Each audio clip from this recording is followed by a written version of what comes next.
2019 fourth generation Hyundai Santa Fe. All new for this generation, this Santa Fe packs a whole lot of punch. It's got this beautiful new design, it has a gorgeous powertrain, and it has absolutely mind-blowing off-road capabilities, far further than you ever expect of a big 7-seater SUV like this. Now at 212,000 ringgit for the most expensive model, which is the one that we have here, and prices starting at about 170,000 ringgit for the base 2.4 litre petrol executive model, there truly is a Santa Fe for everyone. Now, this look might not be to all taste, but I think it looks fabulous. I think that the interior looks gorgeous, and I think that the drive far surpasses the expectations of anyone looking to buy in this segment. Don't believe me? Keep watching and let's find out.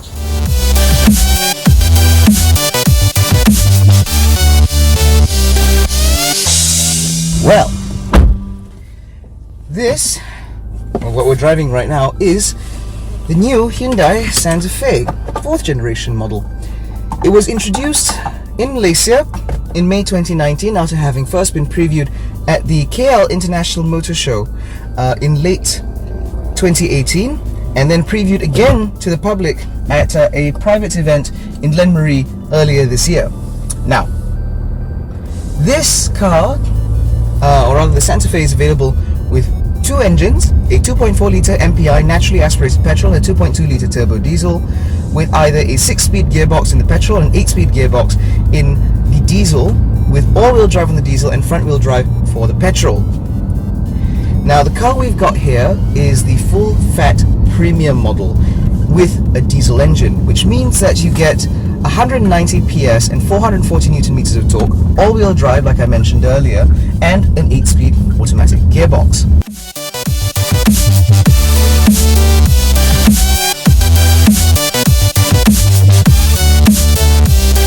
You also get, as part of being a premium car, you also get this lovely red leather upholstery. You get red leather on the dash with stitch effect on the dash, as well as on the door handles, on the door cards themselves. You also get LED headlights and tail lights, automatic lights, automatic wipers, all that nonsense. But as standard, you do get this lovely floating central touchscreen with Apple CarPlay and Android Auto, played through a high fidelity audio system, although I'll let you decide on that. You also get a TFT screen in the middle of the instrument cluster, which looks absolutely fabulous in my opinion. And honestly, the best way to describe this is, this car is exactly as you'd expect. It's a big 7-seater SUV, which means you can't expect any, dynamic histrionics and so on, because it's just it's a predictable car.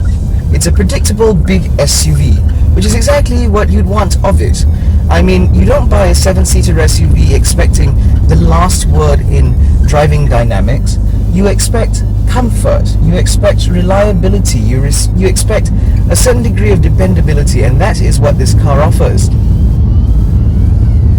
What you also get with this diesel model, this premium diesel model, is a great dollop of premiumness.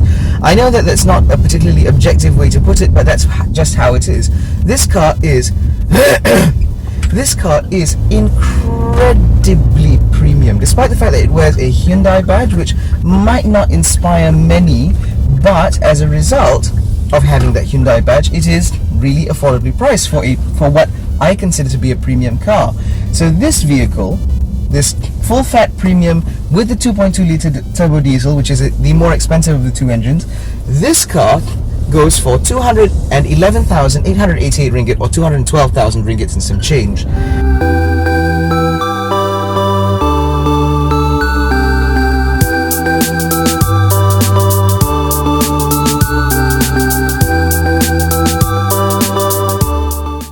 Now, 212 is a lot.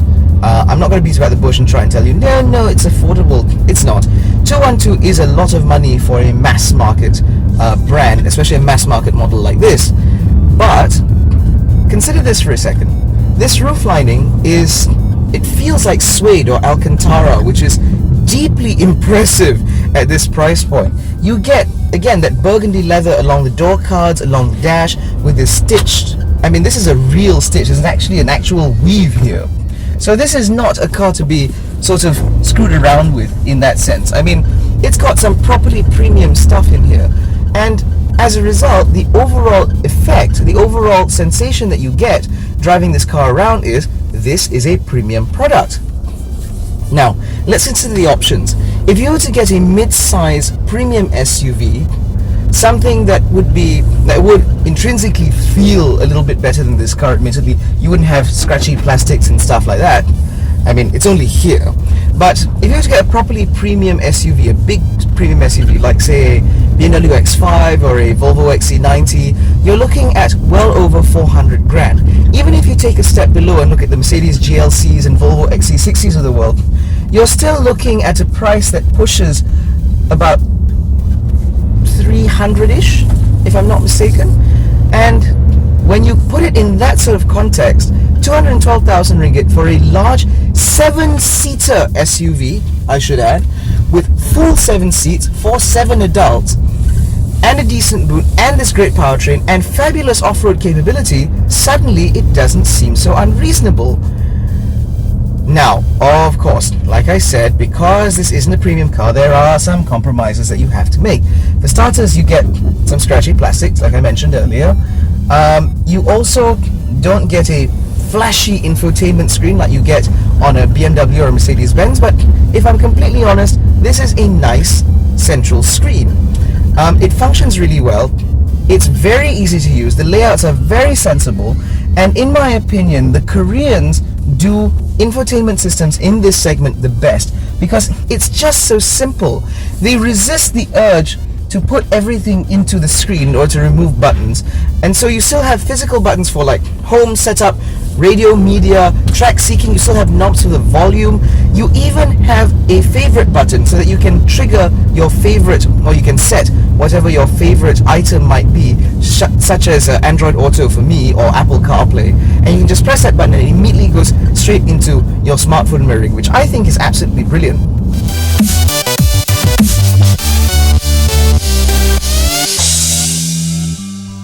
Now, on top of that, because they've resisted the need to remove buttons, it also means that the air conditioning system, the climate control, the dual zone climate control available in this car is very easy to manipulate, especially on the move, because you've got these two rather large knobs down here.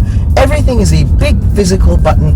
It's easy to spot. It's very tastefully laid out. So you get the best of both worlds. You get this lovely modern design in this car, because this interior is thoroughly modern, but you still get proper usability that modern cars appear to be removing from time to time. Personally, I'm deeply impressed with this car. I think it's excellent that this car comes with all of these features and all of this sensibility and thoughtfulness that, to me, it seems almost like a no-brainer. But there are a few things that we need to point out.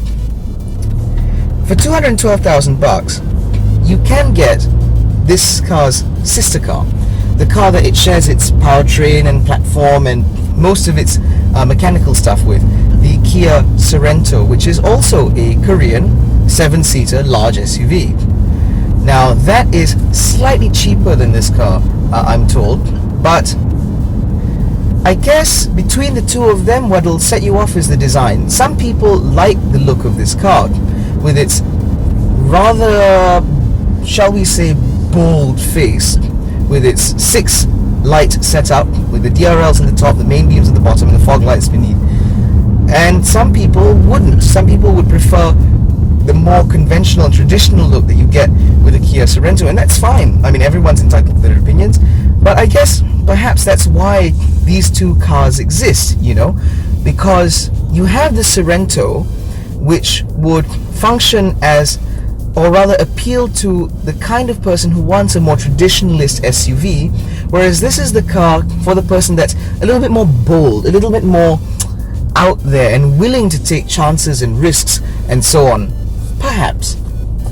There are also cars like the Toyota Fortuner, a firm favorite in the large 7-seater SUV space, although that said, unlike this car, If you want a diesel in the Fortuner, you absolutely have to get the top spec VRZ, whatever, the top spec model in order to get the diesel. And frankly, while the Fortuner is a fabulous car, it is still a body on frame construction, which means that while it is incredibly rigid and very capable off-road, it's not the most refined thing on the planet. This is a monocoque construction, so as a result, it's not quite as stiff as the Fortuner, but it is quieter, it's better built, it feels more solid. I'll apologize if you hear that squeaking noise. It's not the car, it's not the chassis, that's just my tripod. And to me, for most people who don't drive off-road all the time, who don't work in, agriculture and that sort of thing, this is the SUV for you. On top of that, even if you do work in agriculture or in palm oil or anything of that sort, I can tell you now that this car is more than up to the job. Hyundai Santa Fe very kindly organized a drive for members of the media prior to us getting this car out for test, where we were taken to this place called Kanaboy in Negeri Sembilan. And I'll tell you now, the roads up there, or rather the tracks that they took us on, were pretty serious. We were crossing rivers, we were going through a lot of proper mud, and I tell you, this car lapped it up. Even the two-wheel drive models perform absolutely valiantly, let alone these four-wheel drive cars. And they're all on road tires, I might add. They weren't kitted out or changed in any way to handle the off-road course, which to us was deeply impressive. So ultimately, the Santa Fe is a large, capable, usable 7-seater SUV that offers a bold design, a premium experience, and the ability to stand out in the crowd. If you look within cars in this segment, you have the Honda CR-V, for example, one class below, but is considered to be a rival to this car. You also have the Kia Sorento and the Toyota Fortuner. And if I'm honest, of all of those cars, I genuinely believe that this Santa Fe, that's my blind spot warning, but I genuinely believe that this Santa Fe is the most premium experience of the lot. It feels the most together, it feels the most considered, it feels the most well thought out, I believe. Maybe well thought out, in my opinion, refers to, an SUV like this that you can use on the motorway, that you can use in town, that you can use off-road. A car of many capabilities. Whereas the Honda CR-V is a much better town companion, and the Fortuner is a much better off-road companion. But rather than specialize in any one of those things, this car's managed to do everything, and in doing so, it hasn't made itself sort of offensively bad. Because there are some cars that I recall, like the Isuzu MU-X, that's so good off-road that on-road it becomes a compromise experience. You don't get that in this car. The Mazda CX-5, for example, is also a very, very good SUV on road. So much so that it's compromised its capabilities off-road. And that's the sort of thing that you don't have to worry about in the Santa Fe.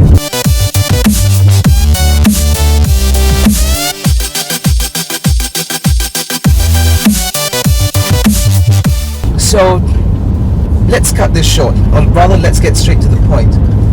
Would I recommend this car to someone looking for a big 7-seater SUV who spends most of their time in town and sometimes out on the open road and even less frequently out off-road? Absolutely. I would absolutely recommend this car. Now, I know that Hyundai doesn't do particularly well in this market. So to that end, I'll say this. The Hyundai Santa Fe is a fantastic machine, and if you choose to ignore it, you'll be doing so at your own peril. This is such an accomplished machine that, honest to goodness, if you ignore it because it's a Hyundai, if you ignore it because it has a slightly difficult face to get along with, or whatever reason you might choose, if you ignore this car for any reason, I will tell you now, you are going to be the one paying the price. Anyway, it's time to fill up.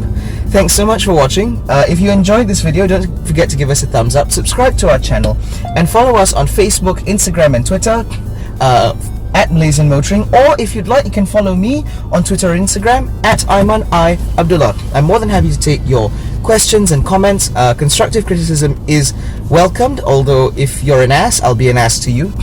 And most importantly, drive safe, guys. I'll catch you in the next video.